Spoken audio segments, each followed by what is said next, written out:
Добрый вечер. Добрый вечер. Hi, Arturo. You are here already?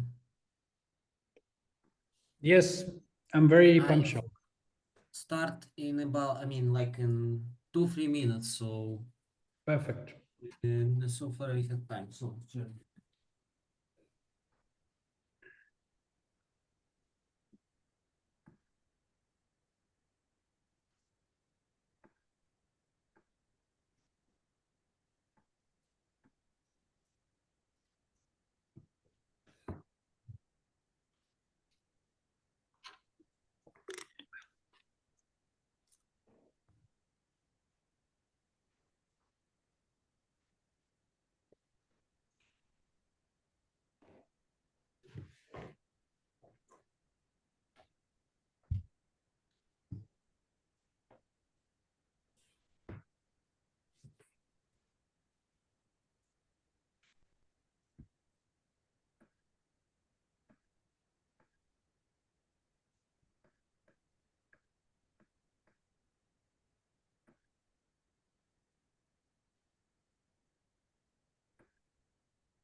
Okay, I don't know. Let's wait maybe like 2 minutes and then we will start. So I will present Arturo just in case, and then. But Arturo, will use like slides or a whiteboard or? I use a slide. Can I try and share? Maybe you tell me if it Yeah. works. And can you write over them just in case if you will need something, I mean, like an additional explanation or something like that? Oh, good question. But how can I try to do this? If you don't have a special tablet, I can write. Okay.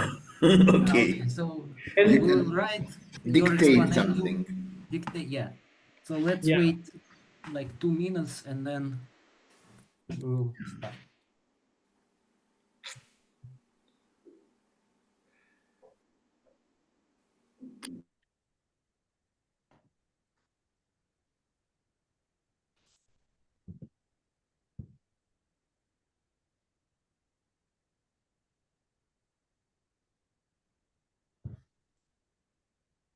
but you can see my screen, no? Yeah, sure, yeah. Perfect. You Perfect. can Perfect. see. There is a black box in the middle. Perfect.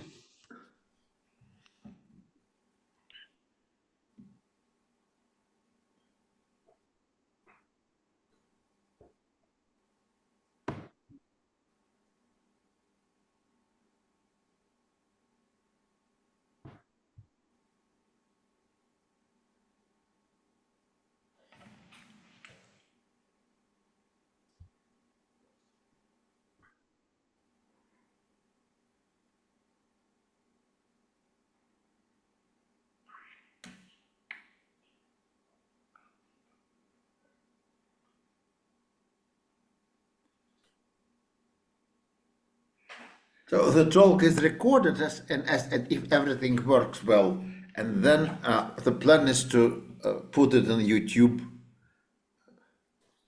Perfect. Hopefully it goes well then. No. No, the recording can go wrong. But I mean that. the talk cannot go wrong. Perfect. Yeah. So it's just the University of Bordeaux usually somehow automatically makes this recording, and then we can get the link. But Ah, they like change it's funny things from because time to actually time, so not clear. It's not somehow, 100% clear that it was. to be honest, I sometimes use this link just for my personal Zoom meetings because, and well, And then somehow Misha Raskin is saying that there's a strange thing which probably should not be posted. yeah. Well, okay, so let's start. So Arturo Merino, well, he's from University of O'Higgins, which is, just in case, which is a university in Chile, close to Santiago, but not exactly in Santiago. So he's assistant professor there, and he works in combinatorial optimization. So we are happy to have this talk where we will try to understand something simple. Well, we will try to understand Don't something. overestimate our ability to understand things. You should be very slow and explain simple things. And who is O'Higgins, by the way? Just perfect. So O'Higgins, I can tell you. So O'Higgins is like Chilean George Washington or something like this. So it's like the founder of the country, sort to say. Oh, He fought for independence, I guess, from Right. Spain. But Right. somehow he was a Scottish Scotsman or something like that, maybe. I don't remember. No? independence from what? From From Spain. Spain. From Spain. And why? And he's Englishman, not Englishman, but he speaks English. He spoke English. I don't know, actually. No, he spoke Spanish for sure. Otherwise, they couldn't understand him in battle. No, I think for sure. Okay. Okay, sorry. Yeah. Okay. So thanks for the nice introduction. So thanks for the opportunities to speak. Please interrupt me at any time you have questions. So I will talk today about some nice connections between some things that may appear a bit unrelated at first. So these things are these optimization processes, something that I will talk about, which is the problem of enumerating various objects or listing various objects. And somehow in between comes the 0-1 polytope. So I hope that I tell you about these nice connections and that you like them. Okay, so first let me tell you mostly what this talk is about. It's about combinatorial objects. So there are many of them. These are some of my favorite ones. So I like binary trees, permutations, bit strings, spanning trees, but you can imagine many, many more. And why do I like them? Well, I like them because you can see them as a sort of playground where you can play this fundamental algorithmic design game. No, so you can, for example, design algorithms for counting, for random sampling, for combinatorial optimization, pick the best object. And in this talk, I will talk mostly about the problem of generating or enumerating all of the given objects. So this is the goal. So the goal is to generate all objects of a given combinatorial class in an efficient way. So what does this mean? This means that we want to visit each object exactly once. So this will mean that we want to keep the object in memory at some point. In particular, I make this distinction because we don't want to print the object. Yes. Why? Because if you want to print the object, then you get kind of this linear lower bound on just spending time to print. And now the question is, okay, what do we mean when we say efficient, kind of in theory? Because the output size is usually exponential. Yes. So all of these examples I gave on the previous slides, they have exponential size. So naturally, if you want to generate all of them, you need to spend exponential time. So what's the setting I'm interested is the setting what's known as polynomial delay. So between each pair of objects I generate, I want to spend only polynomial in the input time, only polynomial in the parameter time. And I also only allow you to have polynomial space and polynomial pre-processing. So polynomial space means that the amount of space I use in the whole process can only be a polynomial in the input. And polynomial pre-processing means that before you start outputting objects, you can only spend polynomial many times. So it means, so you don't actually have in your Turing machine or whatever the list of objects that you have outputted so far. So you don't print them. It just, I mean, somewhere you like have them appear from time to time, and then the next one and the next one. Right. Yeah, So I it's have a classical problem for programming course. Generate all permutations in this setting. You keep the one and you need to print the next one in linear time. Right.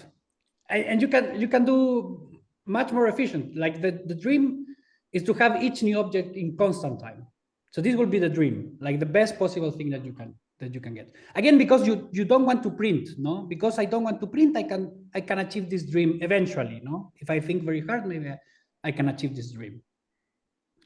And kind of, if I think a bit more about it, I need that the objects differ not by much.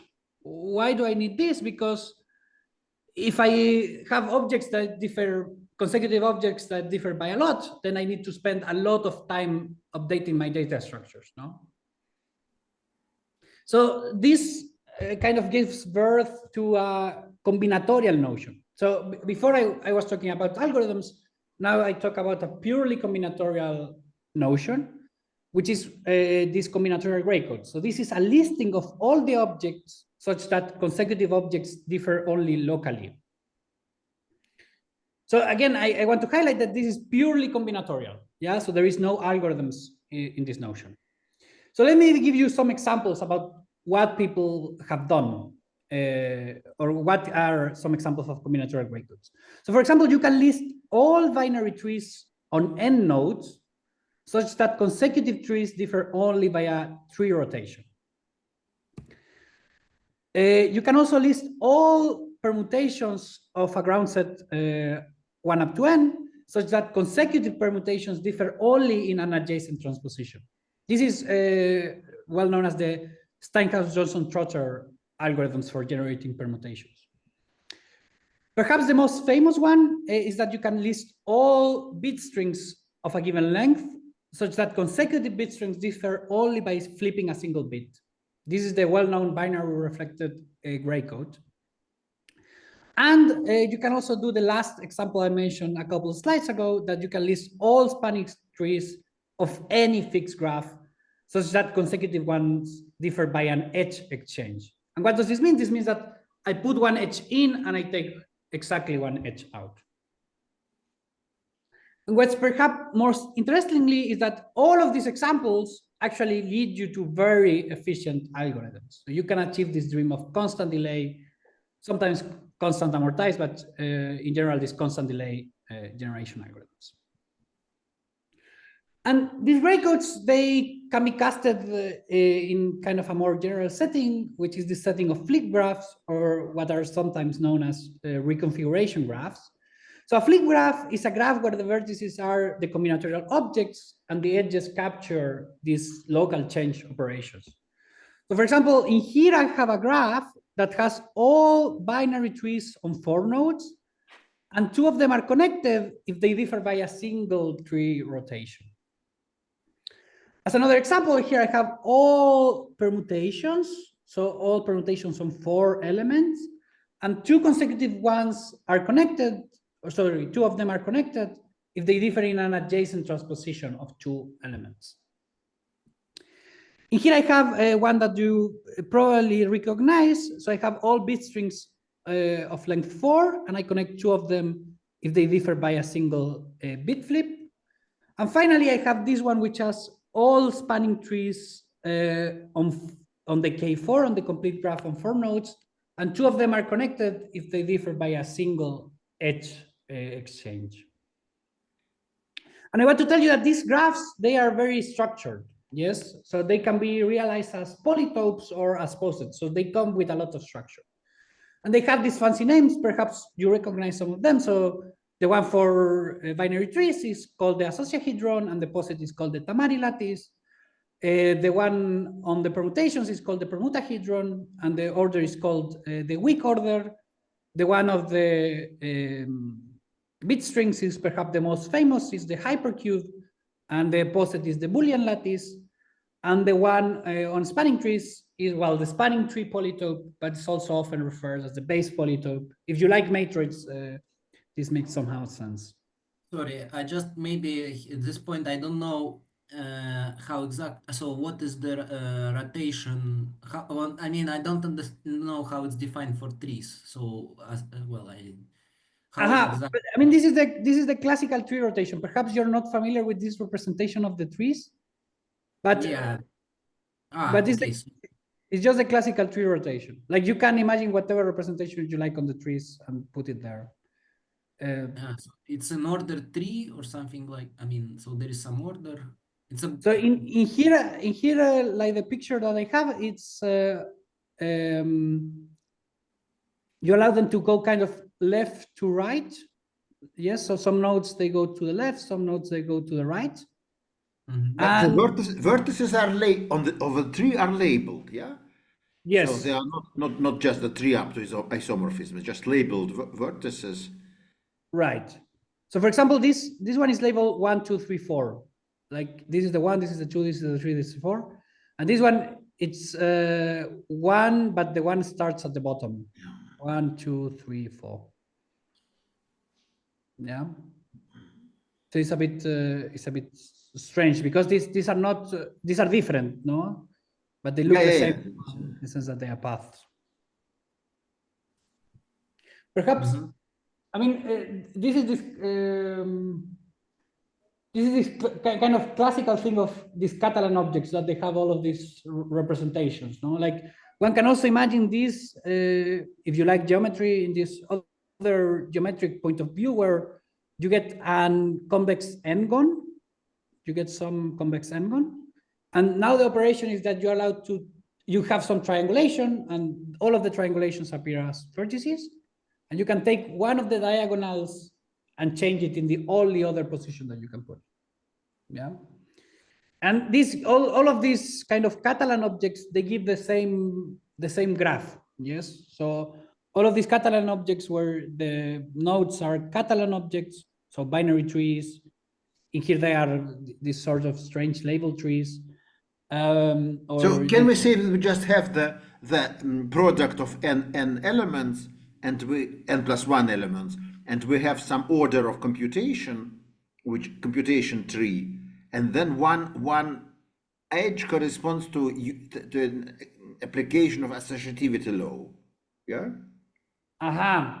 Yes, I think that's also correct. Yes. Okay. Sorry, maybe it's not. No, I think you're right. I mean, you can see all of these. You can see all of these things in this way. What you're saying, I mean, to me makes a bit more. But did you say it like this? Like if you think of them as balanced parentheses or something like this, this is exactly doing one associativity law. Yeah.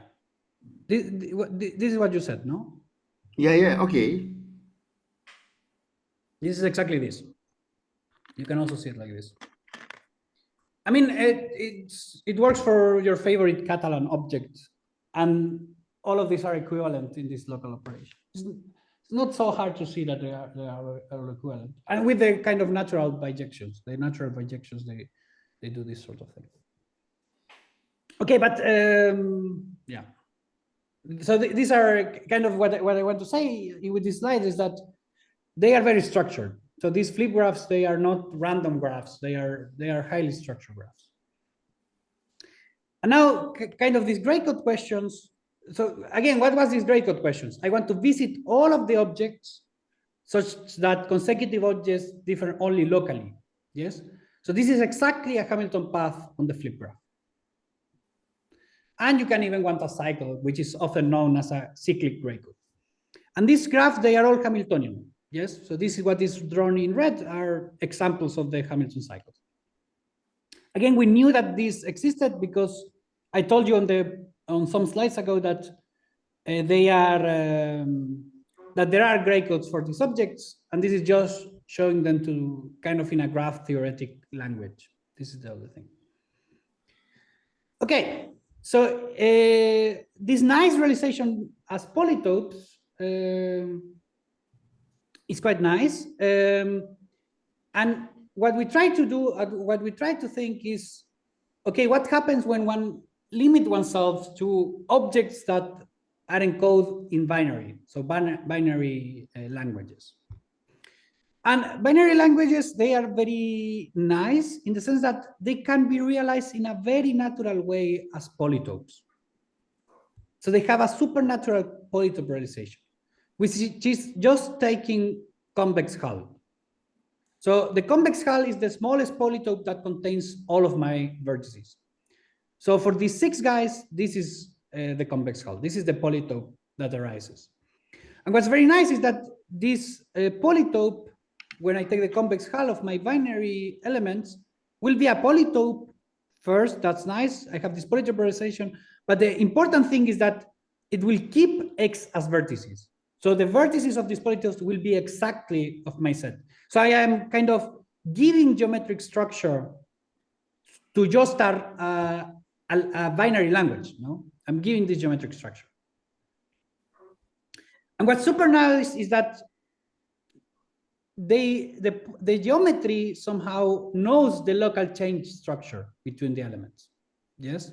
So the edges of the convex hull will capture exactly these local changes. So we will see some examples later. Keep this in mind. And kind of because the edges of the convex hull, they capture these local changes, then the Hamilton paths that go through the convex hull by taking vertices and edges are exactly the gray codes for X. So this question of finding gray codes is exactly a question of finding Hamilton paths on the convex hull for binary languages. I'm sorry, I have a question. In Yes, what please. sense you says that vertices in one edge are produced by local change? I guess it's just a definition of local change. Right. But Of course, we can look have, at I the don't know, picture. 0, 0, 0 and 1, 1, 1. Then the change is Yeah, not but local. it might be that Hamming distance between these binary strings may be very large. Yes, I agree. I agree. But so I will try to convince you about this a bit later. But the main idea is that, for example, if I take all the spanning trees, so I get a graph, you give me a graph, I take all, for example, all the spanning trees, and then I compute this polytope. And now the edge will mean that you do an edge exchange, which is kind of the natural local change operation in this. Or for example, if you take all matchings of a graph as my set X, and I take the convex hull, now the edges will mean that I swap along an alternating cycle. Again, you're right that this can be large, alternating cycles, they can be large. But what's very nice, or that I find very nice, is that somehow the geometry knows this. It knows that the local change operation on matchings is alternating cycles. But do I understand correctly that at least formally? But this alternating sign may be very large. Very yes, long. agree. They can be very large. So they are, I mean, they are local in the sense. They are local in the sense that, yeah, maybe local is not. They are local in geometric sense. Okay, I agree. But, right. I'm trying to understand your ultimate goal to use constant delay generation to implement. Yes. Delay but we will not achieve this goal, sadly. But I see. We will not achieve this goal. I mean, you can achieve it when, of course, this difference is small, and in many cases it's small. The first video. But you're right that this can be large. This can be large. Yeah, I think it's only local in the sense that you can transform objects from one to another in a sort of natural way.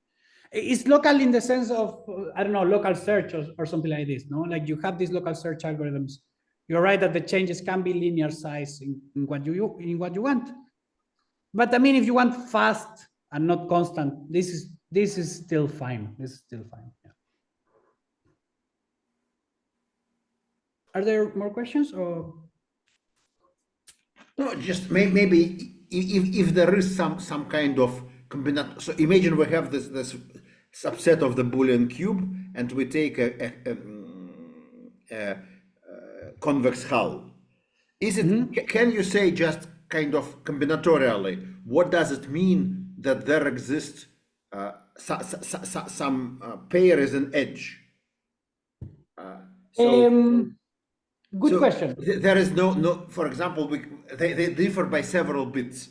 Does it mean that there is no way to split this change in two changes, and intermediate point is also legal or not?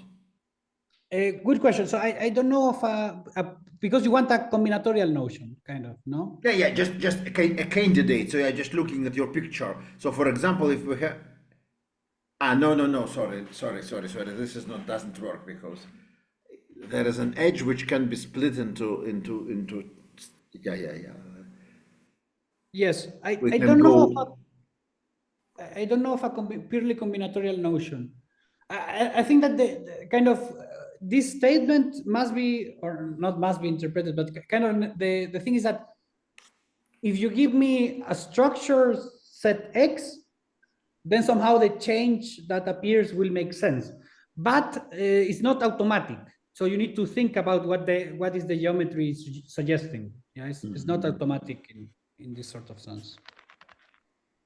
No, but geometrically, I mean, let's say algebraically, it means that there exists some linear function which is maximal for these 2 points, and then for others it's strictly smaller.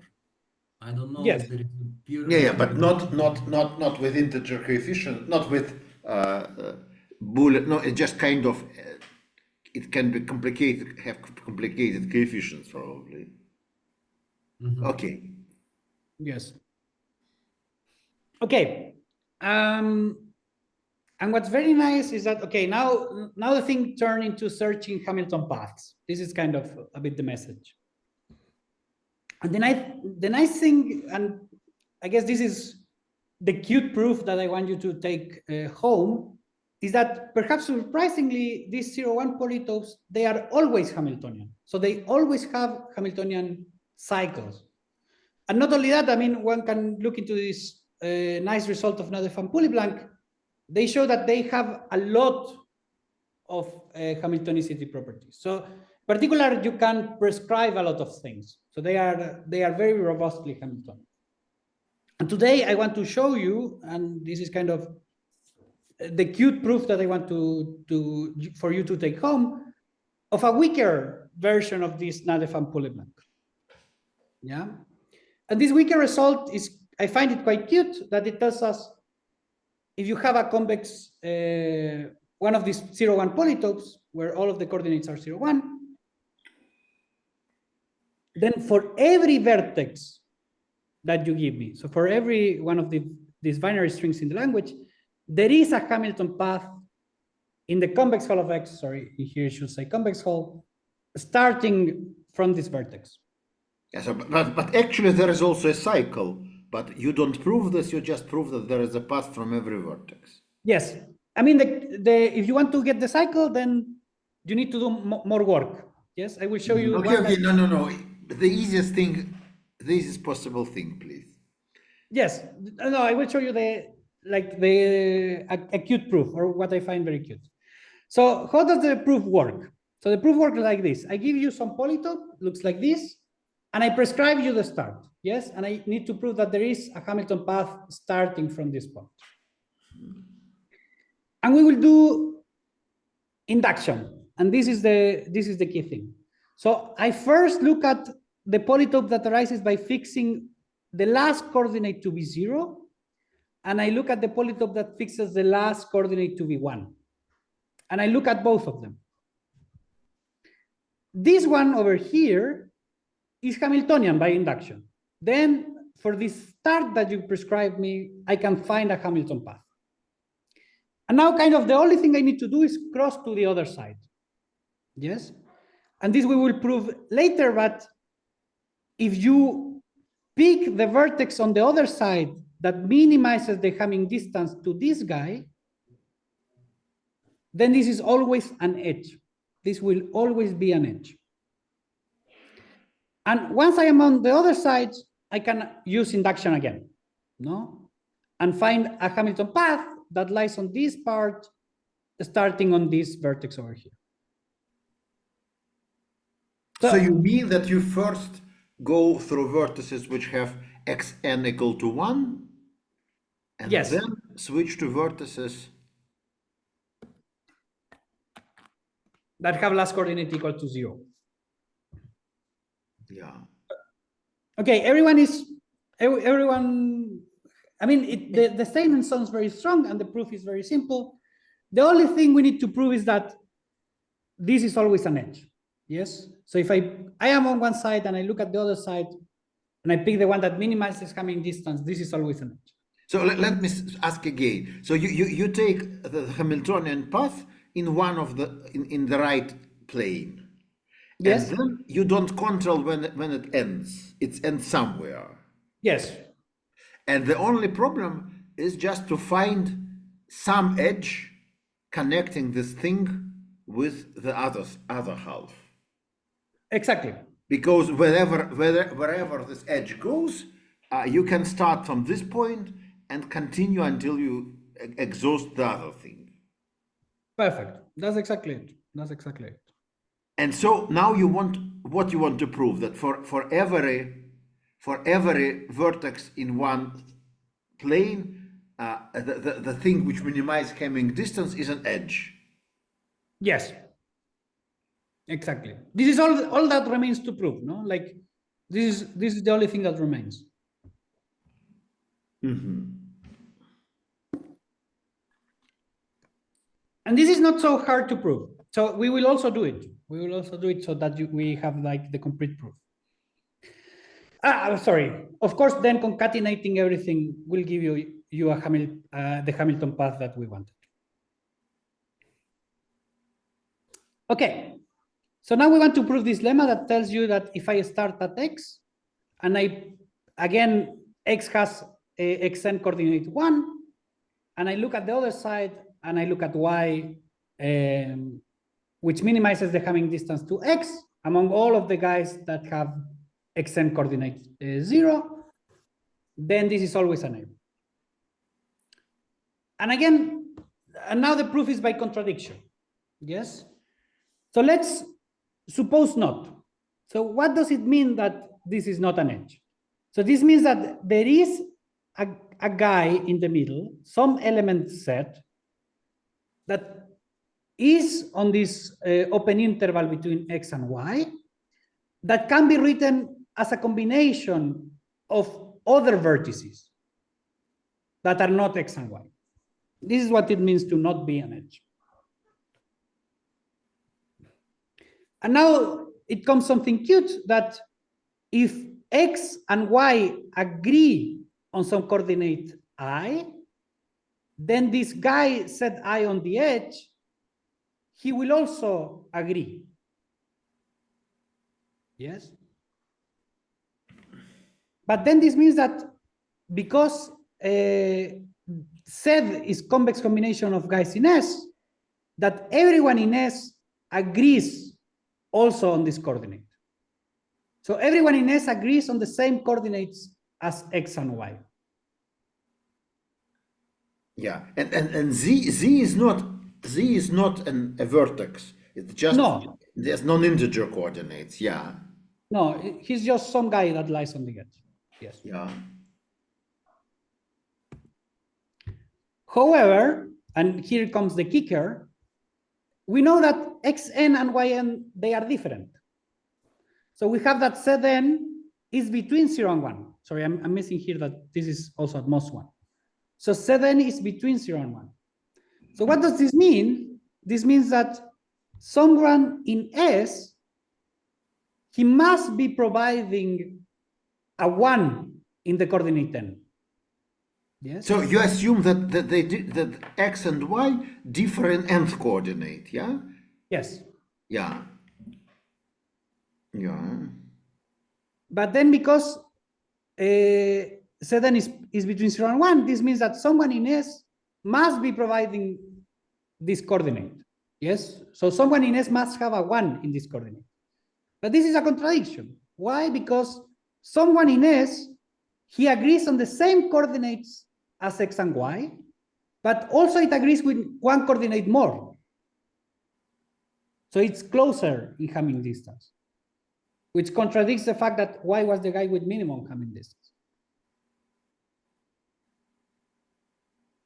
Yes? Mm. I think it's clear. Is everyone happy? No, and just maybe you can explain from the very beginning why. So if it's not an edge, why there is such a Z? Yes. No. I mean, this one needs to prove kind of this is a bit doing the magic, but I don't want to get kind of into this part of the geometry somehow, but it's not also hard to prove, but it's a well-known characterization of edges, let me say, because it depends on what definition you start with an edge, no? Like if, I don't know, you tell me that an edge is a one-dimensional face of the polytope, then we need to prove this, yes? But this can also be taken as the definition of an edge, yes? So something is an edge if and only if every open line between X and Y cannot be written as a convex combination of other guys. So, but wait. Here you really need to, where are you using, so, okay, so you have this point Z, which is a convex hull of some vertices. I think you only need a fact that. So these vertices from S, they should not include X, neither X nor Y. Yeah, they should be different. Yeah. The set S should differ from set XY.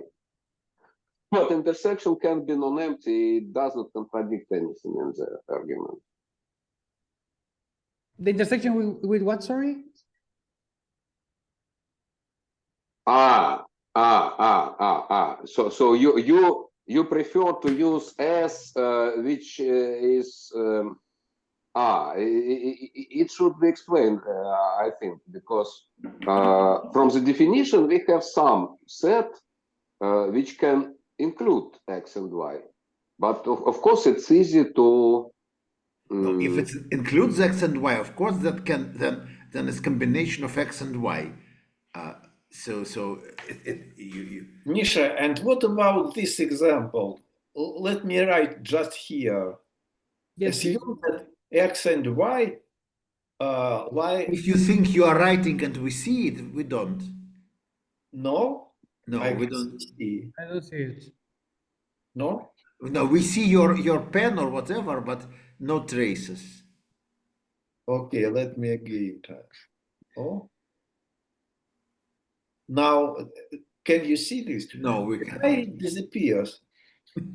Okay. It's just the talk is I can draw. I meant the following one. Assume that X and Y are that this is a diagonal of two-dimensional face, and Z is not an edge, and still there are no three such. No, it intersects another diagonal.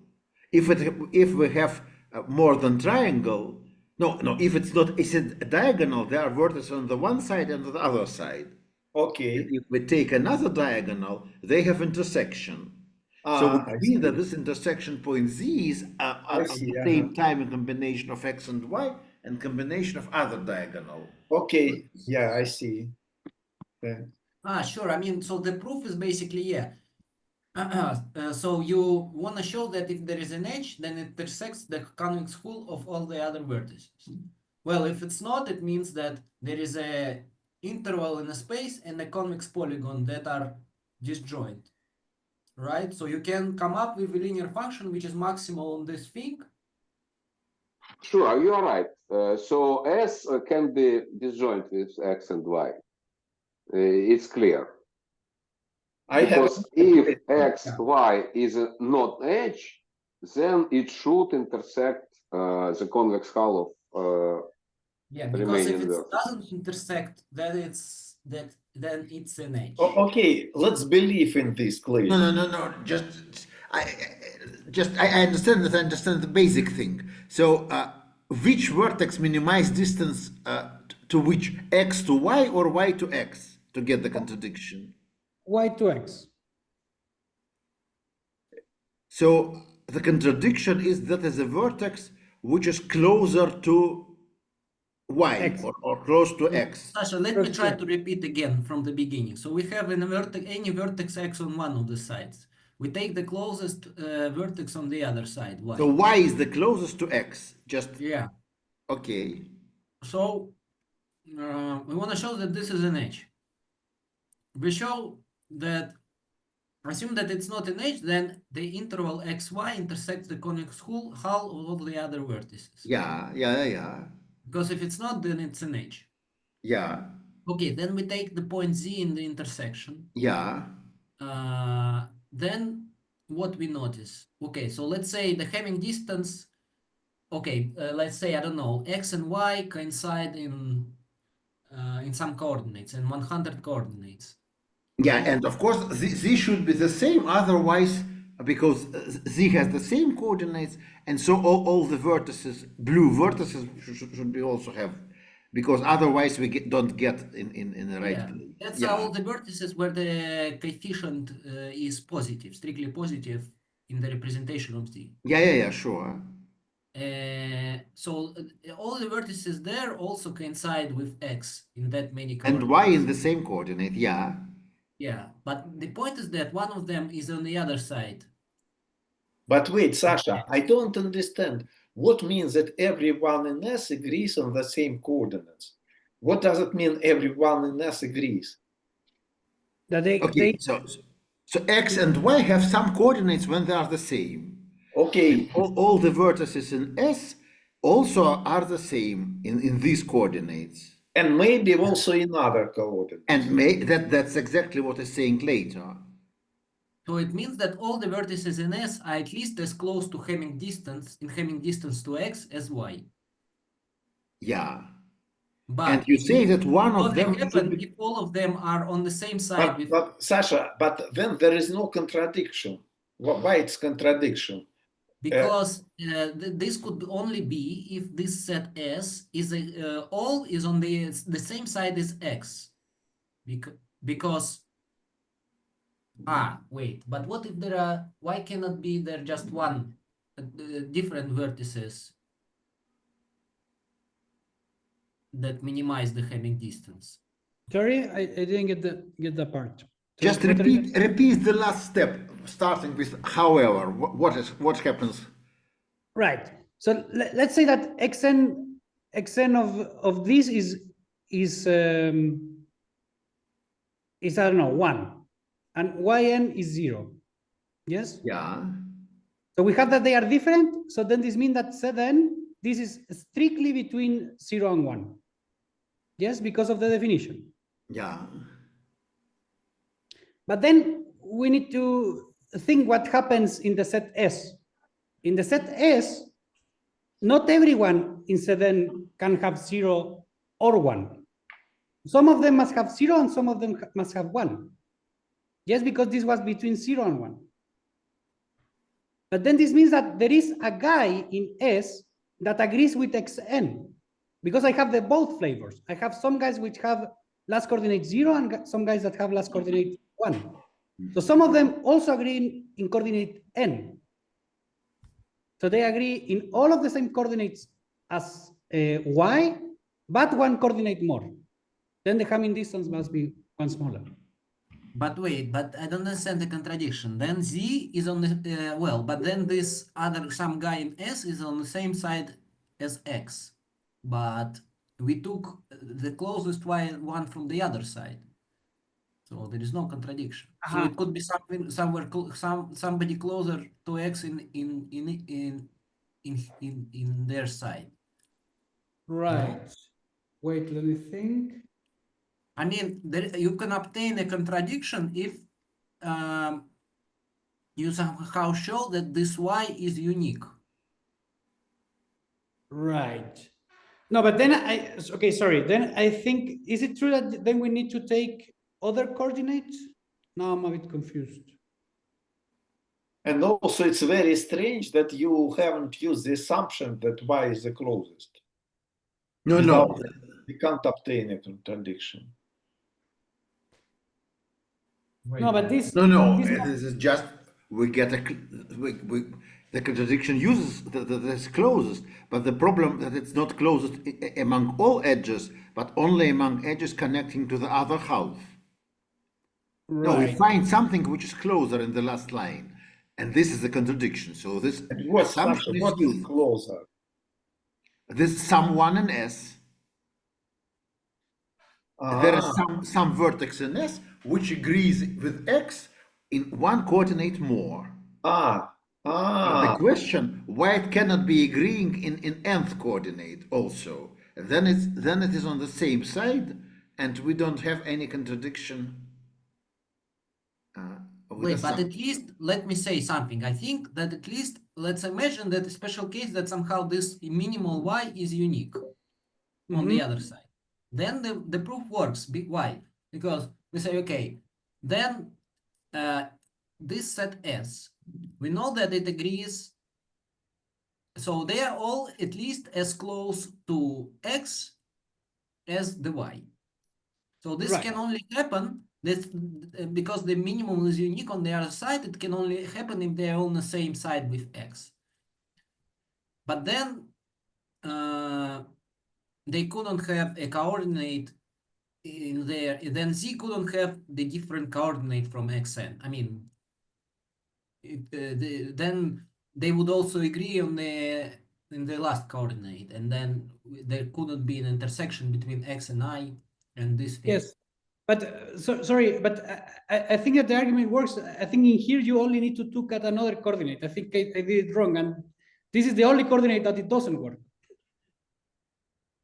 Okay. So you look at a coordinate where X and Y, they don't agree. No, X and Y, they are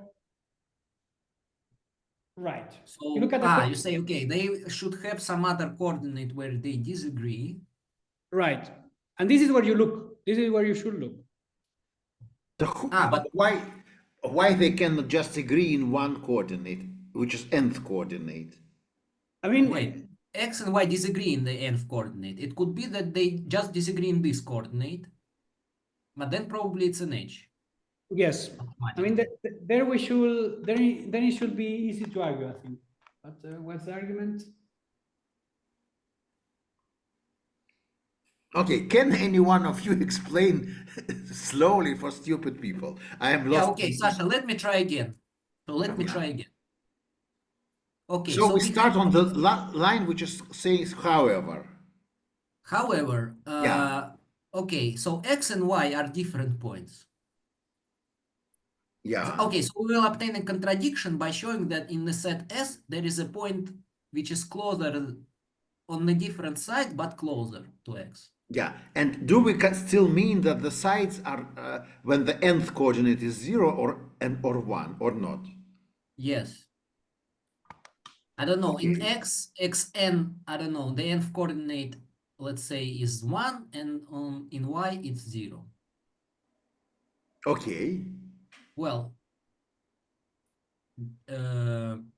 so X and, well, let's consider the first case when X and Y differ just in this nth coordinate. Yeah.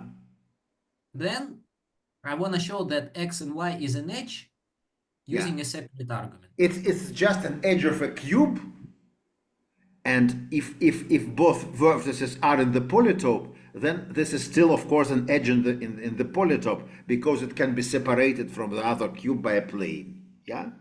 Yes. So this case is clear, right? Yeah. So the second case is where there exists, apart from the nth coordinate, there exists another coordinate where they some kth coordinate that xk is not equal to yk. Yeah. If Vereshchagin could write it on the screen, he should write xk and yk, but probably he couldn't. Yeah. No, you But can. but then the point is Why? that We assume that nth coordinates are different. Yeah, but then we say that there is also another coordinate. If it's the only coordinate, then it was an edge in the original cube. And it cannot disappear because all vertices are still, both vertices are still there. Why do you need these assumptions? Look at the slide. The Okay. proof is clear. If you, sorry, but is it clear? We if just you found agree the- with this Yeah. claim, Xn is not different from Yn. every vertex in S agrees exactly on the same coordinates as X and Y. And maybe in some others. Why? But why not? Just it's we know that. So this sentence is wrong. Which But sentence? why What you we are have proven discussing? before is that if X and Y agree in some coordinate, then all vertices in S also have the same value of this coordinate.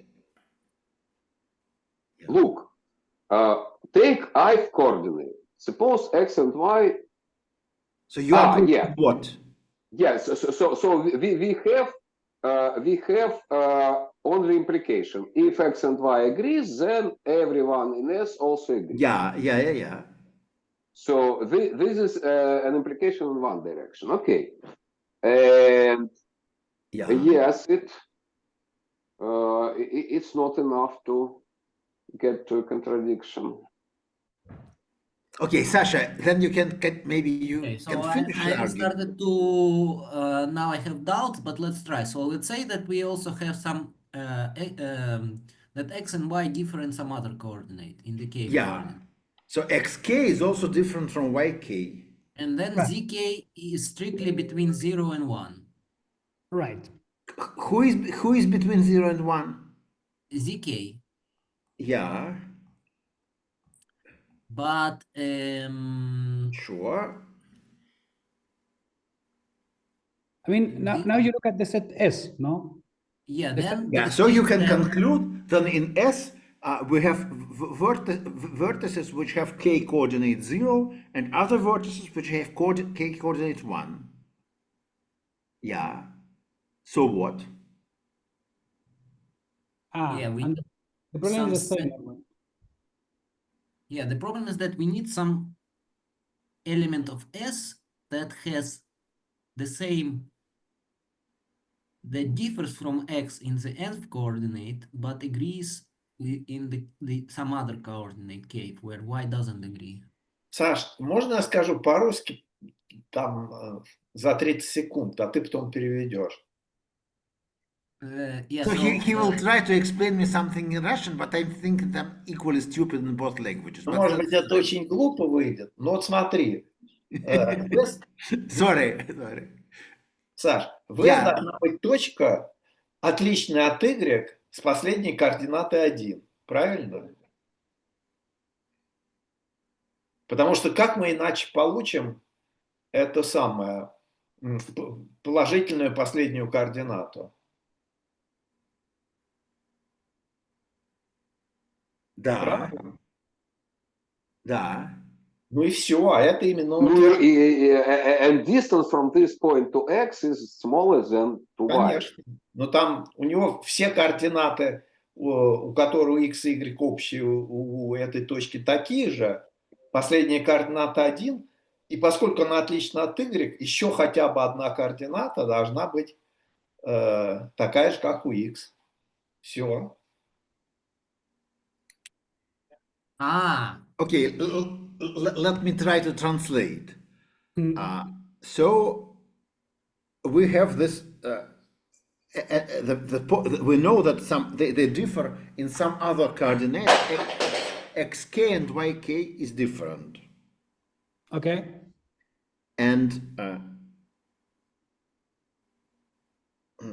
so do you need K? Xn doesn't equal Yn. Yeah. So let me try again. So yeah, we know that all points in S have the same. So there are some coordinate where x and y disagree. Agree. Yeah, and All S the is points also in agree S with also them. agree with that. So let's just Yeah. concentrate on coordinates where x and y disagree, where they are opposite, right? Yeah. So they are opposite. And then, okay, but then any point in S will be closer to x.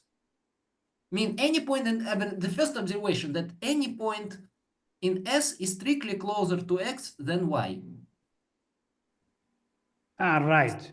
And then you look Strictly at, closer. yeah. Yeah. Because it's different from y, it agrees with everything where y agrees, and then it can only, I mean, if it differs from y, then so we just need to show that set S has a point on the other side. Right. And And then you can use it the should same have, because you can look otherwise at it the will be coordinate. completely on the one side and cannot have an intermediate point. It should, because the 10 is strictly positive Yeah. Yes. and strictly less than 1. So S should contain points with nth coordinate 0 and nth coordinate 1. So it would be no it would be no problem if you had a statement on the slide that everybody in S is Right. at least strictly closer to x Yes. Okay. than So y. this, yes. So thanks very much, Sasha, for clearing it up. Thanks very much.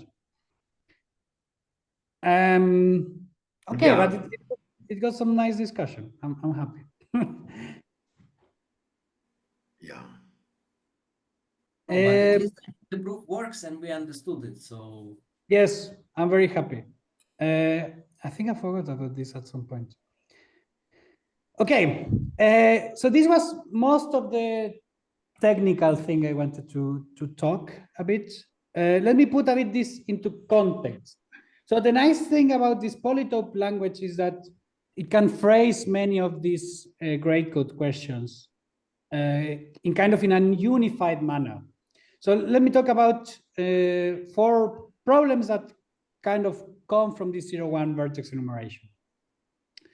So first, just classic 0-1 vertex enumeration problem. So you're giving some inequalities that I tell you that define a 0-1 polytope, and you want to compute all of the vertices.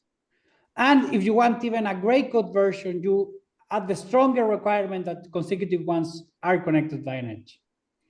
And this is like a nice problem from computational geometry, which is about changing from H representations to V representations. So this is, I give you a polytope by a hyperplane and I want you to compute the vertices. This is essentially what it is. And up to now, the best generation algorithm takes time n times TLP. So TLP is the time it takes you to solve one linear program. This is from 98. And if you want gray codes, we didn't know of a poly time delay way to do this.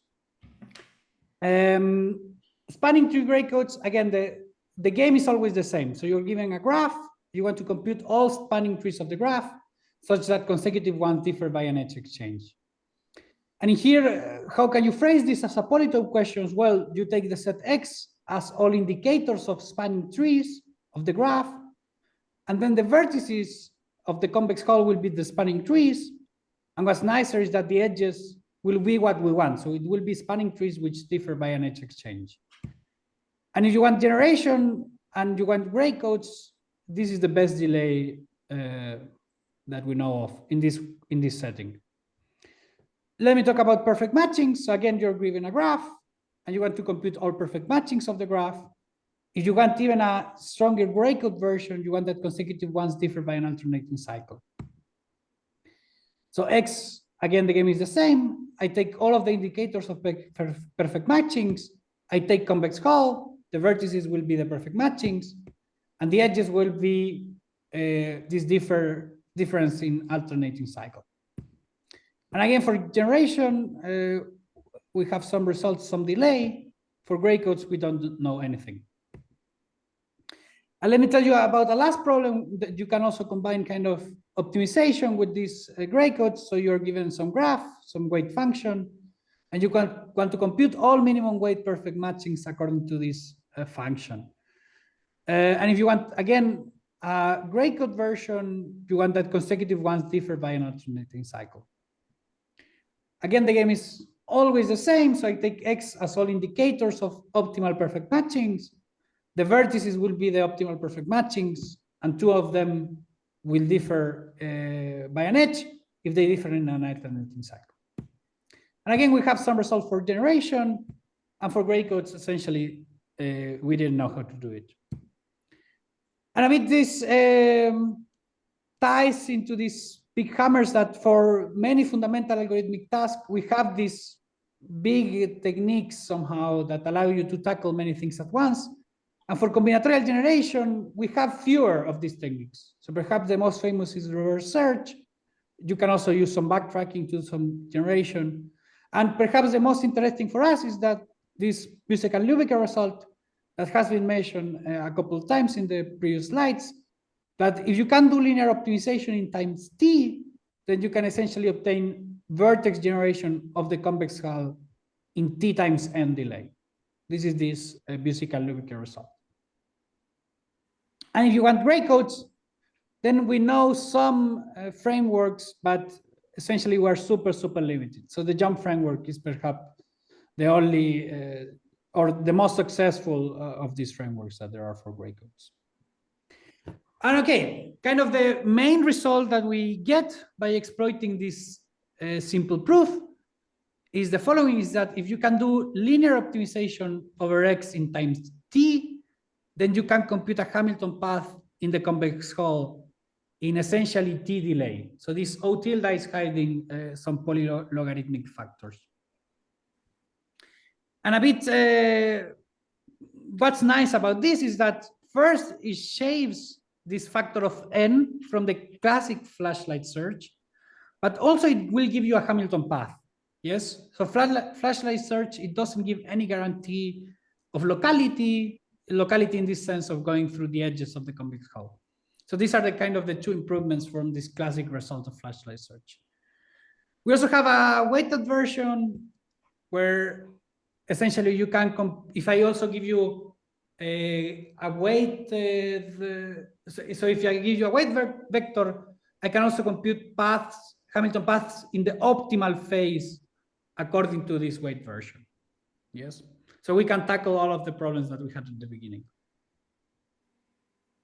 And kind of the moral of the story a bit is that if you can do linear optimization in time X, in time t, then you can generate the set one local change at a time, where local change means exactly this, in t times polylog delay. And what's very nice is that it a bit, we kind of think of gray codes as this tool for exhaustive generation. Exhaustive generation is somehow the most basic way of dealing with combinatorial optimization. And this closes a bit the cycle where improvements in combinatorial optimization, they will give you faster gray codes. And again, now you have this technique that essentially tells you that this gray code computation, it reduces to combinatorial optimization, to optimization over this binary set. Then you can use it as a black box. Yes. So for 0-1 vertex enumeration, for spanning trees, for perfect matchings, you just plug in the best optimization algorithm, and then you lose some polylogs in the way. For mean weight perfect matchings. And again, these are the best delay in this setting that's known for generation algorithms. These are the first algorithmic gray code results, again, obtained only by this black box thing. So it's super, super versatile. And again, you can do it for whatever thing that can be encoded in binary and that you can optimize efficiently over it. Yeah. And a bit, the question is, now the question is how we turn this into an algorithm. So we saw this proof, and now we'll give you kind of a greedy algorithm. And these two things are exactly doing the same thing. So this is kind of an implementation of this proof. Okay, so the first step of this algorithm is to select any initial bit string. We will then visit the bit string. And now we will choose a vertex y such that the following happens. First, y is unvisited, so we haven't seen y. Second thing is that among those that I have unvisited, y differs to x in the shortest possible prefix. So this means that y agrees with x in the longest possible suffix. So this is another way of thinking about it. And among those, I will choose the y such that the Hamming distance is minimized. If no such y exists, then I will terminate. Otherwise, I set x to y, and then I loop. So let's do an example to see that we understand this algorithm. So first, we start at some initial bit string, this bit string 000 over here, and we will choose a vertex y that differs to x in the shortest possible prefix. So again, this means I keep the longest possible suffix. So this is this 00 over here. And among those, I choose the one with smaller Hamming distance. So I just go there. And now I repeat. So I set x to y. I, again, look at the guys with the shortest possible prefix. These are these two that keep the 0. Yes. Again, you need to be unvisited so that you cannot come back to this 000. And among these two, I will pick the one with smallest Hamming distance, which is this one on top. And now I will repeat. No, I look at the ones with the shortest possible prefix. I go there. This was a unique one. I repeat. So I look at the ones with shortest that differ in the shortest possible prefix. These are these two over here. Then I choose the one with smallest Hamming distance. I go there. I repeat. And then at some point I realize that there is no more y's. Then I will terminate. I will say, okay, I'm done. And we can see that in here we computed a Hamilton path in our example. So let me tell you a couple of things about this algorithm. So perhaps what's surprising or not so surprising is that this always works, no matter the binary language, no matter the starting point, or how you break further ties. So there can be further ties, doesn't matter how you break them. This is all because of this proof we saw at the beginning somehow. I also want you to tell that this y is unvisited is, you need to keep track of it somehow. So this is just like a conceptual description to understand the algorithm. But in reality, we cannot keep a huge list and check now because we have polynomial space.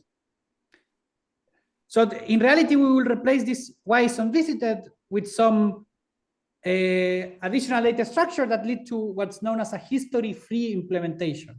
So this means that you don't need to keep the history of the algorithm. Yes.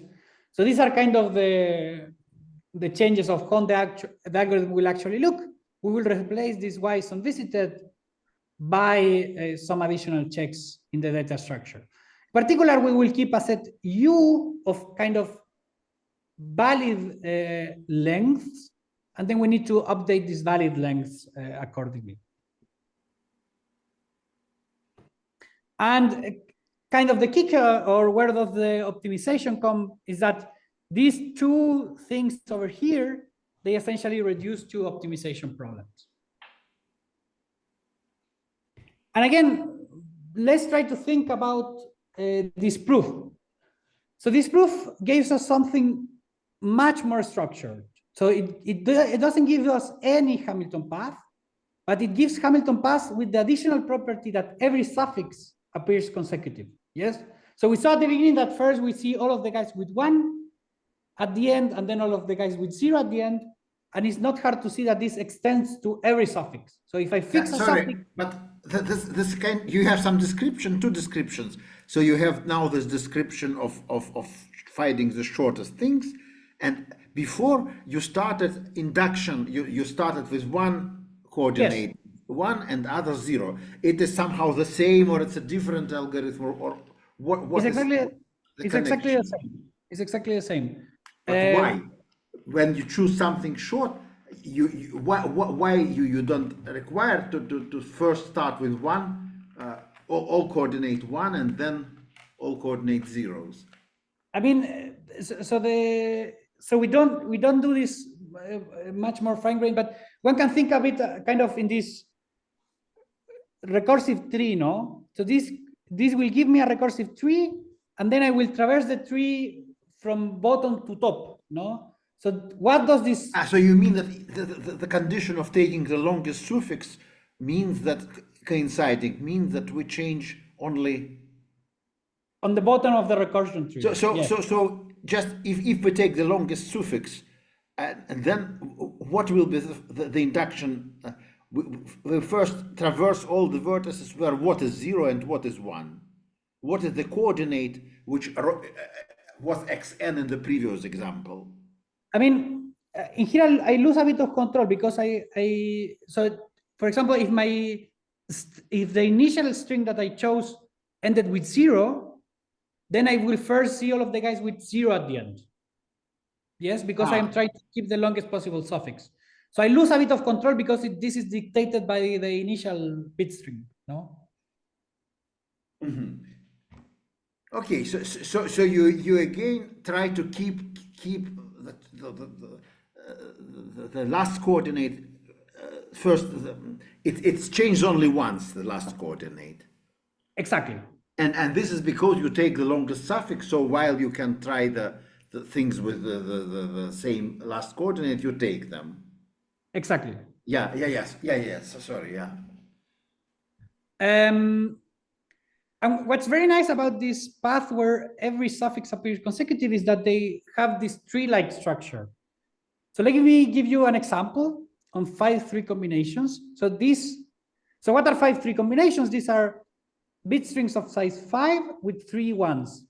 Yes, so these are all 10 of them. And I have done this algorithm. No, so this is the output that this algorithm will give. So we can see that, for example, every suffix appears consecutive. No, so for example, if I look at the suffix 10, all of these 10s appear in this block.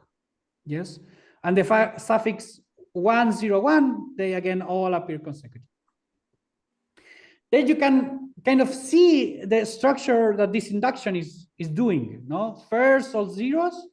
Within those, I will first see all zeros, then all ones.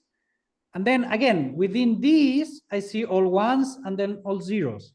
So I can see this sort of structure. And this structure is essentially some binary tree, some non-complete binary tree. Yes. Which is telling me where did I branch in this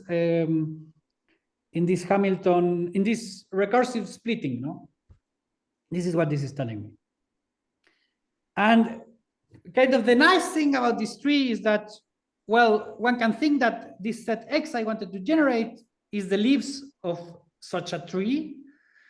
And again, the tree, in some sense, prioritizes changes in the shortest prefix. No, it tries to keep the suffix as long as possible. And the idea of the algorithm is to implicitly traverse this tree. So these two descriptions, they are doing the same. They are traversing this tree. One is a recursive description, and the other one is just a kind of iterative description where I go from top to bottom. And then again, I want to show this connection to optimization. And first, let's suppose that we are at some place X in the tree, represented by this X. And again, we don't know what the future holds for us, no? So we haven't explored this further, these latter parts of the tree.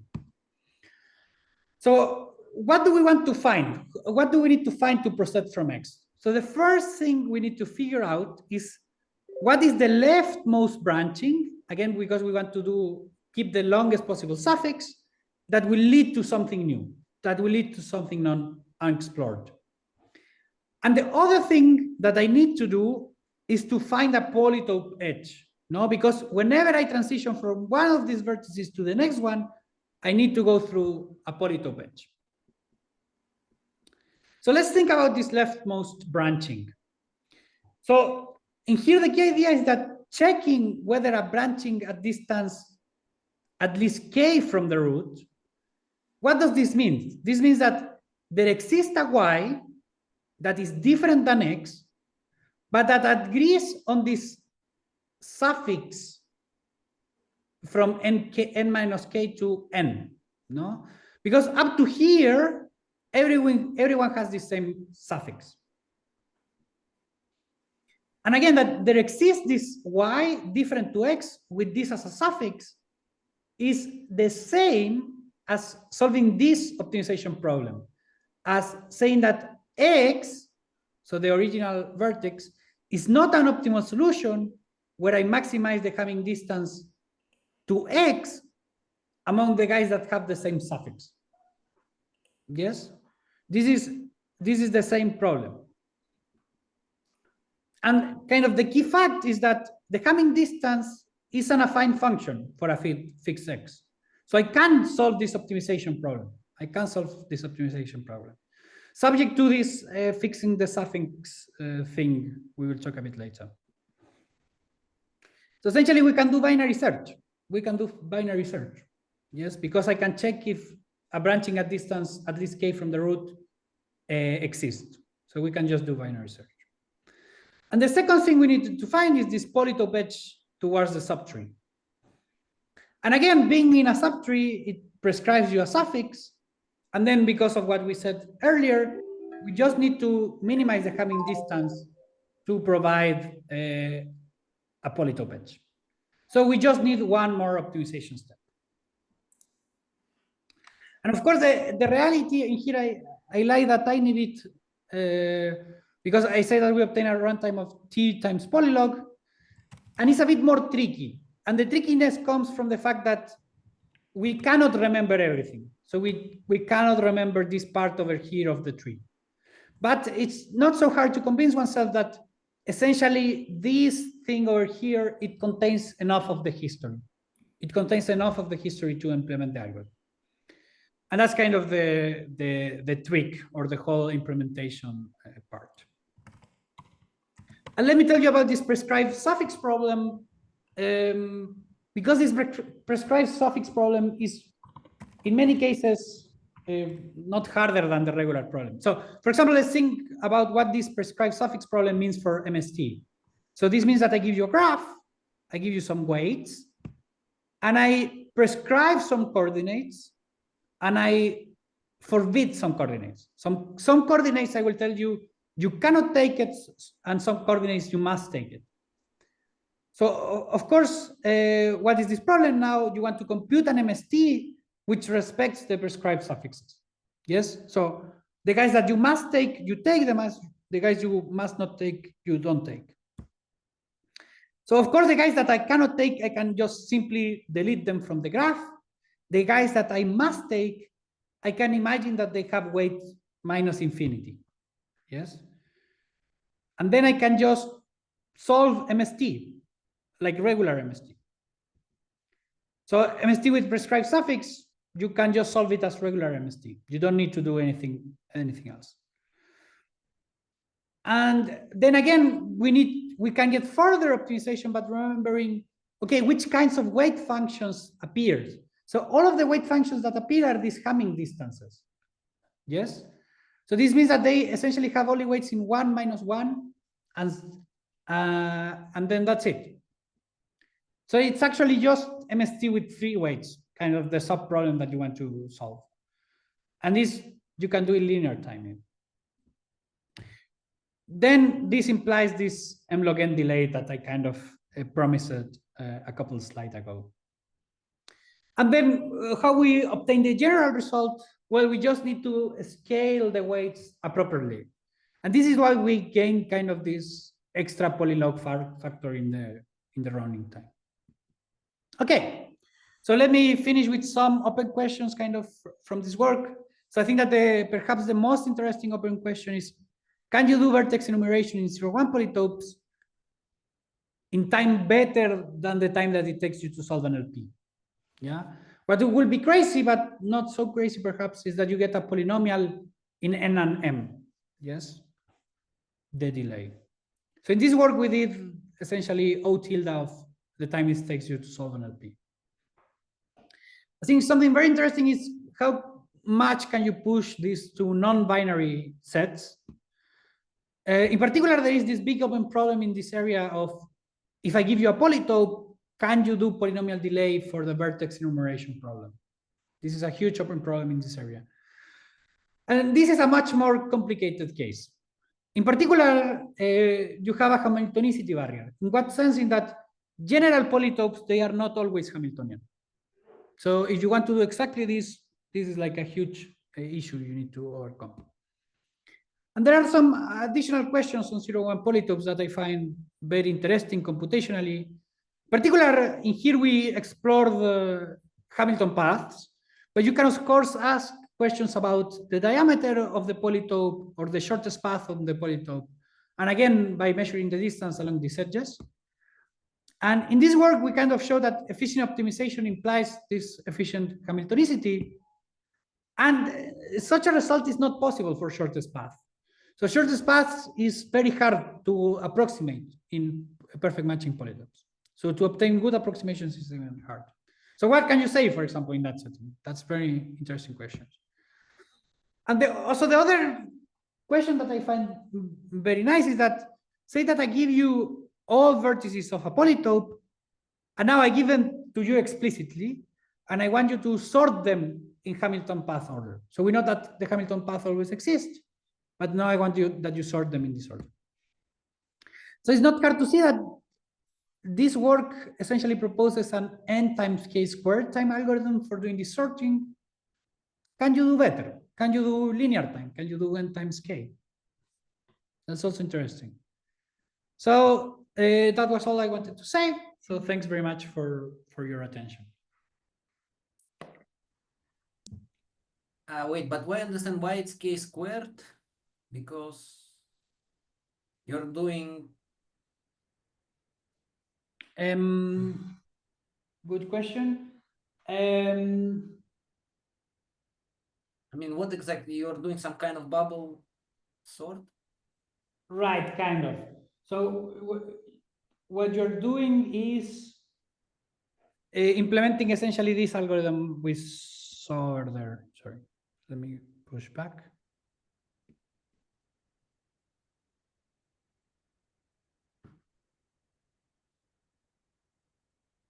Right, so for every guy on the for every guy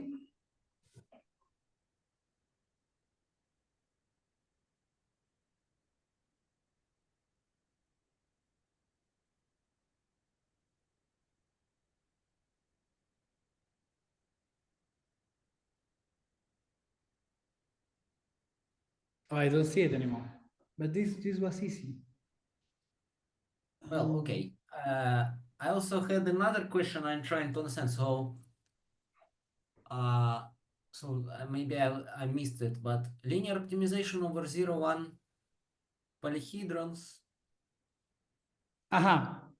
It's what's about its strongly polynomial time in relation to general linear programming.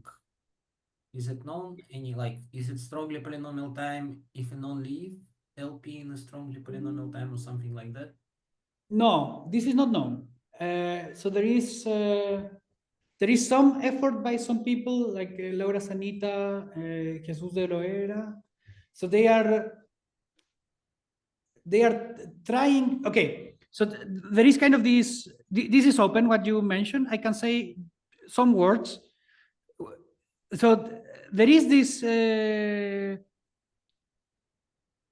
so simplex algorithm, no? Simplex algorithm, there is this whole deal with this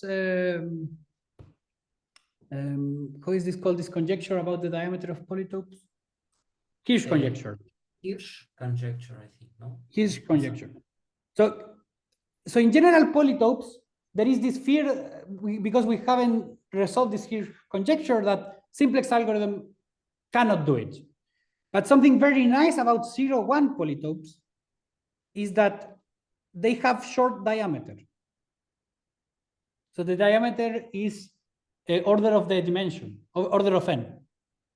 That's very nice. So in principle, simplex algorithm could work for 0-1 polytopes. And there is this whole line of research to try to obtain a strongly polynomial time algorithm by using simplex algorithm in 0-1 polytopes. But this is hard because of this other issue of degeneracy, that you kind of stay at a vertex too long by changing the bases too long. So there are some partial results. I don't know them all, but it's open. It's pretty much open. Yeah. I don't know. Did I answer your question or? Yes, yes. Yeah. I think that's true. But and haven't we shown by this argument that diameter of 0-1 polytopes is short somehow also by the simple algorithm? Like or it will grow exponentially if I do like that. I mean, like the idea is to show by induction that there is a point.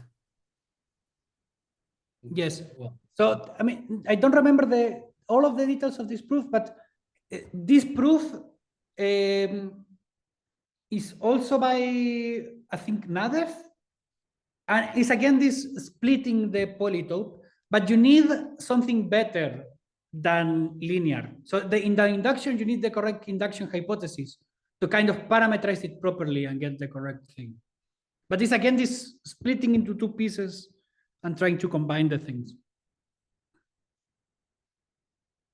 That proves the Hirsch conjecture for 0-1 polytopes. Yeah.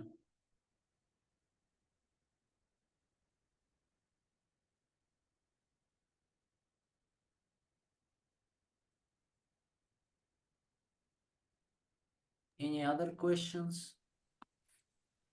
So let me just, I tried not to interrupt you, but the last part was too fast for me. But just, can you explain something, basically simple thing? So, so if we take a Boolean cube, and then we add some linear inequality, we get some polytope. Yes. And it has a Hamiltonian path that you say can be computed reasonably fast. Yeah. Depends. On the other hand, just the question whether there are vertices in this polytope that is non-empty, it's kind of NP complete. So how this combines? But sorry, why is it NP complete? So one thing is that the linear We inequality. just have linear inequalities, linear 0-1 Boolean variables, and we just have linear inequalities. We can have clauses with we can easily imitate any CNF or whatever. So okay, so I want to mention something that the linear inequalities that you can add are very restricted. Why? Because you need to guarantee that you get a 0-1 polytope. And what? No, we can add any inequalities. Of course, we get a polytope. We just take the vertices which are inside the polytope and whatever. Why? No. But for this efficient optimization implies efficient Hamiltonicity, you need that the linear inequality description of the polytope is small somehow, no? Okay, but if we have just a 3CNF and convert it to linear inequalities, it's small. But this is what I mean, that if you take so there are two different kind of problems. So one problem is I look at the integer solutions of a set of linear inequalities. Yeah, Boolean solutions. Yeah. Boolean solutions. So I think this is the problem that you're suggesting, no? Yeah. This is different because this is that the polytope, all of the vertices are integer. Okay, and here we also have vertices are vertices of Boolean cube that satisfy some equations, linear. Right, but I mean, so you're doing an additional rounding when you do this, no? Why rounding? No rounding. Sasha, if you take arbitrary linear inequalities, in general, there are fractional vertices in the intersection of this, say, Yes. hyperplane and Boolean 0-1 cube. So you cannot apply this result in such a case, because this result assumes that inequalities have a very strong property. All vertices are 0, 1. So you need that. So you just not consider the Boolean vertices which satisfy the inequalities, but you Yes. want all the vertices satisfying of the polytope defined by the Yes. inequalities Yes. are Boolean. If you try to write down inequalities for Boolean vectors, you obtain a very huge linear description, exponentially huge in general. Okay, yeah. Okay, so sorry. No, it's just I'm completely miss things. It makes a theorem slightly constructive, because you assume that you have a nice set of inequalities. There are And for many... all the special cases, you do. Yeah. We have a Right. lot of examples, very important examples they have listed in the talk. And for all these examples, we have this set of inequalities. But in general, it's rather difficult to understand. For you write down some inequalities, they define 0, 1 Right. polynomial. So I want to say maybe a couple of things in the direction is that first, you're of course right that for arbitrary sets of inequalities, this doesn't tell you much. But I also want to highlight that you don't even need the inequalities. So if you give me an oracle that solves the optimization problem, this is all you need. Of course, one way of getting this is by using an LP solver or something like this, but you can in principle do it without that. Yes. But you're right, of course, that this doesn't tell you anything about arbitrary sets of linear inequalities over the Boolean. Yeah. And if you want to get a Hamiltonian cycle, this technique doesn't work, or it's just a bit more complicated. No, it doesn't. It doesn't work. We don't know how to make it work. That's very nice question. Okay, thanks again. Sasha already sent this to chat. This is a replacement for clapping, but thanks a lot. Yeah. Thanks. Bye-bye. Yeah, bye.